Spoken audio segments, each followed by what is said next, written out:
আরও একবার প্রমাণ হলো যে প্ল্যানিং কমিশন তুলে দিয়ে যে নীতি আয়োগ তৈরি করেছে, সেই নীতি আয়োগ কীভাবে ভারতীয় জনতা পার্টির স্বার্থ সিদ্ধি করার জন্য কাজ করে। আজকে নীতি আয়োগের মিটিংয়ে সমস্ত বিরোধীদের পক্ষ থেকে, ইন্ডিয়া অ্যালায়েন্সের পক্ষ থেকে পশ্চিমবাংলার মুখ্যমন্ত্রী, যিনি তিনবারের নির্বাচিতা মুখ্যমন্ত্রী, ভারতবর্ষের একমাত্র মহিলা মুখ্যমন্ত্রী,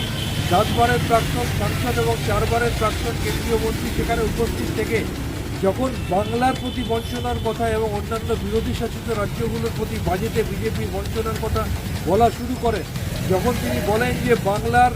1,75,80,000 কোটি টাকা কেন আটকে রাখা হয়েছে, এমত অবস্থায় বিজেপি শাসিত রাজ্যের মুখ্যমন্ত্রীদের অনেকক্ষণ বলতে দেওয়া সত্ত্বেও